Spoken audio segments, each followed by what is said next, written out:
Hi, I'm Tom Donahue, Mayor of the City of Rutland, and you're watching From the Mayor's Desk. This is our new half-hour program to inform the public, part of my communication initiative, so that people are better informed about what's going on around Rutland. So we're going to be kind of doing a bit of a download today on a number of things that are happening that I thought might be of interest to just talk about today. And then going forward, I'll drill down on that a little bit. So as an example, when we talk about the summer street paving projects, might have the Commissioner of Public Works on with me to talk about that plan for the summer and what streets are being focused on and things like that, timeline, all those kinds of things. So we will be getting more specific in future episodes.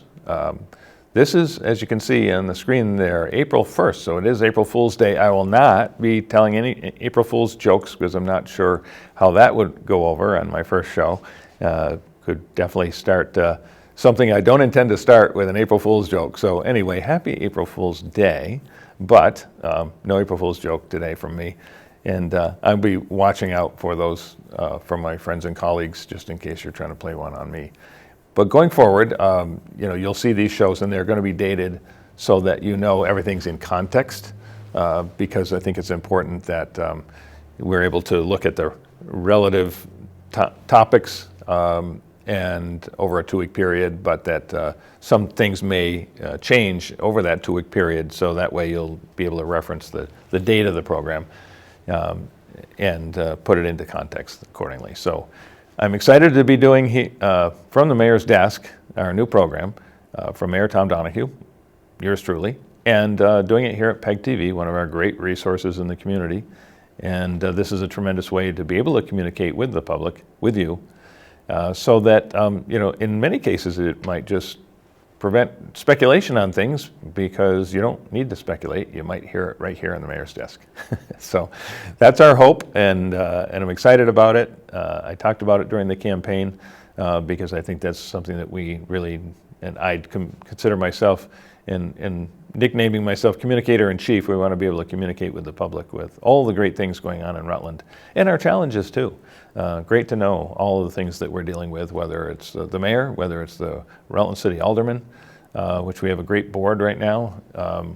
And additionally, department heads, I call it the leadership team at City Hall, and other great organizations with initiatives that are going on throughout Rutland, like the Rutland Redevelopment Authority and many, many more. So we'll be able to talk about all those things in upcoming weeks throughout the year. I hope you'll enjoy it and find it informative and interesting. I've also just want to say I've been taking some calls and some emails from the public. Been on the job a little over 2 weeks now, and really enjoying it. I was, in fact, able to step right in like I thought I could. But you don't know till you actually do it, and I can report to you now that yes, that is exactly the way it's gone. I've really enjoyed the job, and because of all my past experience, frankly, which really involved me with the public, involved me with private and public sector, involved me in some fairly large leadership roles as well as management roles for all demographics in our community, and whether it was the Chamber of Commerce or Brock Community Action, and my role as an alderman and so forth, really did well prepare me to walk into that office on March 16th at 7:30 a.m., meeting with Gordon Dristillo from the Rutland Herald that day, and get to work. So it's been forward ho since then. I'm learning more about our tremendous team there at City Hall. I've always said, and will continue to say, thanks to the employees of our businesses and organizations, and especially there at your municipal employees at City Hall and at the school department, because they're our number one asset. We can have the nicest equipment or trucks or machinery, but it doesn't run itself. The people make it go. And I can report to you that things are smooth inside City Hall, that the team is working well together. We have some tremendous people. I've been actually spending some time. I met a fellow from the sewage treatment plant today who stopped in, who was looking forward to my visit there, because I was able to make it to the water treatment side and visit with the great team of people that are keeping us safe there and every day, 24/7, 365.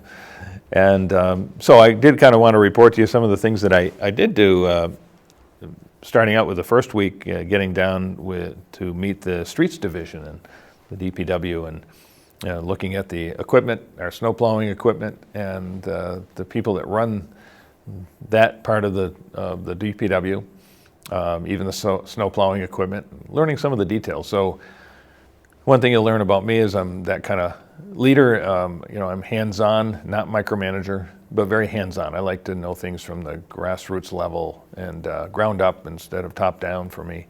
And the more I know and understand, the more I can appreciate, speak eloquently on when necessary. I can also advocate for the city in a better way, knowing from the inside out what the facts are and what the assets are, what the challenges are. So one of the ways I do that is to get out and meet with everybody, and I'm going to continue to do that because I want to lead from the front, and that's what I do. I've got a reputation for that, and always have. So additionally, after that, we had gone from the streets division over to the water treatment plant. Wow, what a tremendous facility that is. So I'm just touching on these things today, but hope to have this program aired every 2 weeks with a new edition, and that will allow me the opportunity to dig in a little bit, drill down, as I like to say, on some of these things. For instance, when we talk about the water treatment plant, it's really amazing. And most of us, we're busy with our days and our kids and grandkids and schools and after schools and all these different things that we're all busy with, our jobs, et cetera, our families, and even taking some time off now and again, and you don't want to focus on some of those kinds of things. But on the other hand, wow, great to know what tremendous facilities we have here. I'm really in awe of them. I always have been, but getting back in and seeing them in person again and talking to the people that are working on keeping us with water as an example and safe 24/7, 365, as I said, is impressive. These facilities we have, and you as the taxpayer have invested in these historically. So these are your properties, and I'm proud to say they're operating well and tremendous assets for the community in many respects, which I'll get into a little further. But my point in all that is that I would like to have future programs where I'm actually talking about some specific things in the community. Let's talk about the water treatment plant and the employees. Let's talk about the sewage treatment plant. These are all really, really significant things. Let's talk about our plowing and our trucks and our crews. And let's talk about the summer paving program and those kinds of things that just really good information for our taxpayers, our residents, and even people outside of the city, which oftentimes recreate here, shop here, work here. It's important for all of you to hear that information too. So those are the kind of things that we'll be talking about in future episodes of From the Mayor's Desk. But additionally, I wanted to let you know, I can't wait to get into some of these topics because they're just so impressive. I spent a few hours at the Rutland City Police Department just talking to the staff and going, if you will, behind the scenes. It's pretty impressive to see some of the work going on and the level of work going on behind the scenes at the Rutland City Police Department, as an example. So while the officers are out on the street, there's a lot of work going on back at the station, at the facility, that is documenting things, and through our crime bureau, for instance, and getting things ready to prosecute and verify and so on. That work's going on simultaneously. So you got one crew back here taking care of all of those things while you see the officers out on the street. I will talk about that for just a minute, because one of the things we're talking about is this proactive policing. I said it a lot during the campaign, and by the way, I did want to take an opportunity to a quick tangent here on the campaign, just to say thank you for electing me. I wish I opened the show with that today, actually, so I do want to say thank you, because I am excited about being your mayor, and I think I can get a lot done with you and with the tremendous team of people that we're surrounded by at City Hall in all our departments and with the Board of Aldermen. So I do appreciate this opportunity and plan on being really, really active over the next year, and hopefully a lot of great things will be happening for Rutland because of that. But again, going on to talking about some of the meetings that I've had and some of the tours that I've been taking, so that I understand all of the assets as well as all the challenges. I also spent quite a bit of time up at the Rutland Fire Department recently, and the chief took me around and looking at the tremendous assets there, talking to some of the firefighters, and then that building, talking about the building. It has some needs. It was built in 1969, and so as you can imagine, some things need to be fixed and replaced. So those are the other sides of this job, the other sides of running a business, aka the municipality. With a $27.5 million budget that has to operate to provide you, the residents, our people coming into the community, our taxpayers, to provide you with a level of service that you would expect. But that's a business in a way. That's a full-time job for these folks to deliver that service every day, to provide public safety, whether it's the police department or the fire department or others. It all comes back to delivering that service. So one of the things that I will be looking at, along with a nice tour from the chief that he gave me because I said, Chief, I want to see, some of the things in the building that need to be repaired. And he was kind enough to show me everything. And again, a 1969 building, like anything else, needs upkeep. And so we want to focus on some of the improvements at the fire department. And to make sure that facility remains up to snuff, as so to speak, and of course, when you think about it with the firefighters, even with the police department for that matter, their shifts are 24/7, not their individual employee shifts, but the time they're spending there is 24/7, and with many even obviously sleeping overnight. And in respect to the police department, very similar. They have two shifts, 6 a.m. to 6 p.m. and 6 p.m. to 6 a.m. So 24 hours a day, these facilities are being utilized.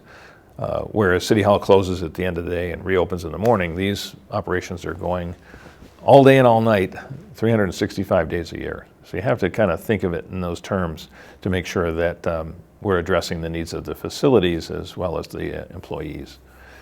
So I'll be focusing on that some, and as our program develops over the next year, this program from the Mayor's Desk, those are the kind of things that we can drill down and talk about a little more specifically, just to inform our public, and I think you're going to really enjoy having the information. And then, of course, I've met with the city clerk and the city treasurer, the Rutland Redevelopment Authority, attended a couple of their board meetings, and they have a program called, one of the things I mentioned is a LIFT grant. They have a application coming from the Sabatassos that are doing some work on a building they own on Center Street, and that's coming before the Board of Aldermen on Monday night. And that's exciting because it's upstairs housing with retail on the ground floor. There is a business that's going to be soon opening that the Downtown Rutland Partnership, Halasante, has been talking about, Max and Dot, and that's going to be in that building on Center Street. That will be providing clothing, so a great new store. More to come on that, but there'll be an opening on that this month, and that's exciting. And it is really great to see the concept of this retail happening on the ground floor in these downtown buildings, but that some people are looking at developing housing on the upper floors, so you get that combination of the two in the existing structures that are there already, which is, as you know, a nationally historic downtown.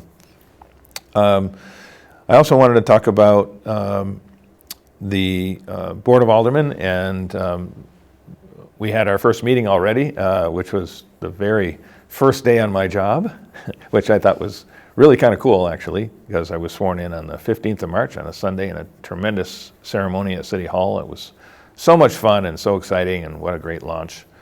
to my year. But I did that on purpose because the charter calls for the 15th of March. It happened to fall on a Sunday, but also because the 16th would have been my first day, and I wanted to be at work at no later than, typically they're a little after 7. This was a 7:30 start that morning. I didn't want to be sworn in that night and start on Tuesday. I really wanted to be there bright and early on Monday morning to roll up my sleeves and get to work. And that's what I did. So there was a rhyme and reason to doing that on that Sunday, and it allowed for more people to attend because they weren't tied up with work or school or other activities that we all have during the week that we are well aware of. Having said that, that was my first Board of Aldermen's meeting, and I was very pleased as the way it went. This board is a good board coming together, and I want to talk about unifying the board more in the future. We've got some tremendous talent on that board, led now and again, I should say, by David Allaire, who was elected president of the board that night. Glad to have him back in the chair, and we're working well together. He's already popped in to see me the other night in my office, and we spent a little time together before a special meeting that we were holding.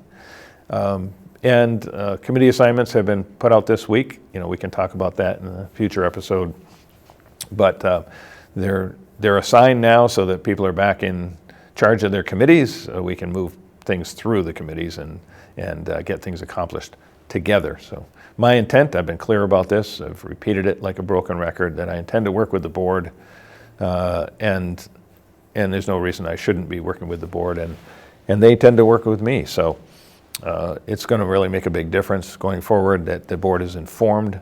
One of the things I'm making sure is that things are on the agenda for the board. And if the board's apprehensive about anything, if something seems too short notice, and nothing should be short notice for the board anymore. The board needs a chance, and having sat on that side of the aisle for the last year, I understand. The board needs a chance to review things, to vet things, to be able to talk to the public, to be able to talk to department heads, get their questions answered, and then consider their vote accordingly. So, I fully intend to provide that kind of approach with the board so that they're informed and no surprises. And I will not have any problem with slowing things down. You can put things in committee, or you can just table them for 2 weeks to the very next board meeting and take it up then. That gives them plenty of time to review things and consider things, ask more questions. And I think that's really, really important to the process. So I'm looking forward to slowing things down just enough so that the board is on board, if you will, and that the board and I are on the same page together going forward, and that we can approve things accordingly, initiatives and opportunities, and taking on the challenges together. And I have no doubt that that's going to happen. No doubt that's going to happen. I've been talking to a lot of board members in the last couple of weeks, and in establishing that rapport. So that, I think, is really great news. And so the first board meeting, I nominated Barry Beauchamp for my own seat that I vacated on the Rutland City Board of Aldermen. Barry, as you know, had been a previous alderman, has run a business here in Rutland City, well-known family, and I think very highly of Barry and his family. I think that Barry Beauchamp is a guy who will think things through and make good decisions, and that's what we need on the board right now. So I was excited to be able to nominate Barry, so on the next board meeting, it'll come off the table and he'll be voted under the secret ballot rules of the board. And the way that works is, in order to reject it, it would take 7 no votes to reject an appointment. But in speaking with board members, I'm confident that Barry will be installed by the board, and my appointment will be approved, therefore.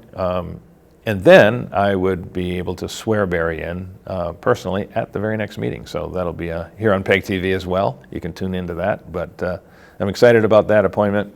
And I also wanted to mention I made 2 appointments to the school board. So a couple of seats weren't filled on the school board. There was a couple of write-ins that didn't get enough signatures. So I'm happy to report that both members who were leaving the board have elected to come back on for the year, and that is Ryan Carney and the chair, Kathy Solsa. So they've accepted my appointments. I actually attended a couple of school board meetings recently, one to make those nominations and to do sort of a welcome speech, if you will, to the school board, because I wanted them to know that they are one of Rutland's greatest assets in my mind, and without a doubt, and that they have the support of the mayor, not to interfere, but to be supportive. And they have their own processes and procedures, but I just wanted them to know that I was going to be there for them if they need me. So one of the first things I did immediately, because I am decisive in that way, is to make those appointments of Ryan Carney and Kathy Solsa. They will be approved at the next board meeting, and then I will be there to swear them in. But previously, I went to the next board meeting to actually produce the appointments for them to table and consider at the next meeting, but additionally to swear in the returning board members. So I actually was there in person to do that, which was great. Also, at that meeting, the chair is Kathy had made it clear she wanted to come back on the board, but not as chair, so Charlene Seward was elected chair of the school board. So Charlene Seward is your new chair of the Rutland City School Board. And the clerk is Mary Beth Levins, sorry. Mary Beth Lennox Levins has come back as the clerk, and that's a great role for her. She does a great job, and that's important. So the school board's back in full, after this next meeting, we'll be back to full strength with a great team of people going forward. So congratulations to them. Another thing that I took note of in reading the charter, and this is quite interesting, is on our police commission, and this is the charter language I looked up to understand. One of the things that has to be accomplished with the police commission too is you nominate, and the board approves a chair and a vice chair every year. And Pat Broham is chair right now, and I plan on nominating her to continue as chair. I spoke with her yesterday about that. And also nominating Peg Flory as the vice chair of the Rutland City Police Commission. It has not had that formally done, and the charter calls for it, so I'm going to take care of that piece of homework, if you will, because I think that's important that that's established, especially in Pat's absence where Peg can step in. I also attended the RutStat meeting, which is the Rutland City Police Department statistics meeting. I will have future programs on that because it's amazing the way they collect the data every 2 weeks and able to communicate crime statistics basically in every way you can imagine, in areas of the city, locations, people, dates and times, and all those kinds of things are explained in the RutStat meeting every 2 weeks with this collection of data. They do a tremendous job with it. So in the future, I want to talk a little bit more about RutStat and Rutland City Police Department's efforts, which are Herculean some days, but I, as you know, am championing that and want Rutland to have a reputation for public safety, and we will get there together. But we have a great department there that's going to help us get there. And we're being smart about how we approach that proactive policing, which is reducing calls. So I'm excited about that. And it won't be long, and I'll talk about it in a future episode, but it won't be long where the bike patrol will be out again. I wouldn't be surprised if you see them soon because this weather is finally changing, thank goodness. But that has been a tremendous way to police, and we'll talk about that. I did want to mention a couple other things that have happened this week. The former G.H. Grimm building was bought by Bissell Maple Farm of Ohio. That is the Leader Evaporator. It's on Pine Street next to the Brock Community Action building, just under the trestle and on the left there. Big building, finally changing hands. It's been vacant with just one tenant for a long time, the sprinkler company, but basically vacant, and that'll be a tremendous investment for maple distribution. It should benefit local sugar makers as well. Very excited about the fact that they have acquired that building and would be investing in that building, investing here in Rutland, and hiring our workforce. So tremendous news. On the other side of that coin, I learned yesterday that Kentucky Fried Chicken has closed. So that's an interesting development. I want to be able to talk to you, the public, about businesses closing as well as businesses opening. I don't want this to be all one-sided. We just talk about openings. Let's look at what we're losing and how we can offset that. I really want to talk about net numbers. What's the net if we've gained one, lost one? But that was unfortunate, and we certainly want to be able to understand what the challenges are in particular locations or businesses and help them to do, learn from lessons from those things to keep our businesses open and thriving. Also last night attended a public meeting that was held by Cornerstone Housing Partners, and that's on the Loretto home. This is their annual report for Cornerstone. They do a great job there with Mary Cohen at the helm. And they provided some documents at that meeting to talk about their emergency housing that they're planning on, but it's long-term transitional housing. And they have a lot of plans that have shown very specifically how they're going to be laid out at 59 Meadow Street in Rutland. And their intention is to have 19 units, so to speak, in that building, Loretto Home. As you're facing it, that's the building on the right-hand side, which they call the annex. And that's the more modern piece that was built. On the other side, which my grandmother lived at for many years here in Rutland when it was Loretto Home, and it was back then called the nursing home. They have 16 apartments going in there it's now before our development review board. So the decision will be forthcoming whether that's going to be allowed to transpire there. And I will inform you at a future From the Mayor's Desk program about the result of that. But 16 units on the left for that purpose, actual housing units, and then a transitional housing plan on the right-hand side for 19 units that are smaller, of course, more like pods, that's my term, but would house up to 38 people. And I wanted to be clear that all of those are just going to be families, family only on that side of the shelter, if you will, family only.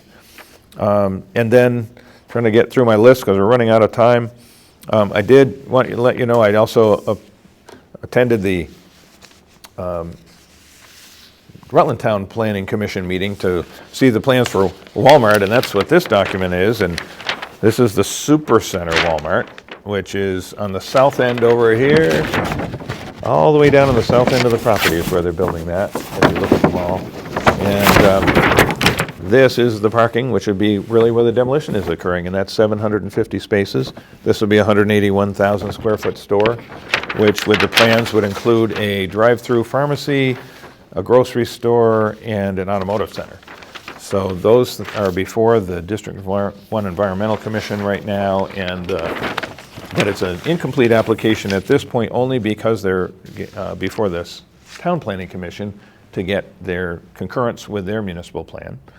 And they're also getting before their select board. So there are things in process there that are occurring, but I will stay on top of that development because that does, of course, play into what we're going to do with our Walmart space in downtown Rutland, which a lot of people are excited about.